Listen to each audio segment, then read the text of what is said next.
Okay, sir. From now, what can you see the level of performance of the Tamil football squad?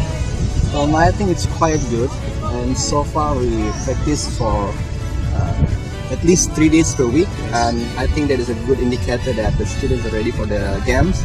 And I think it's about if I can say the level is about 70%, and I believe it will reach the peak when we are really ready for the Katkom after the Raya.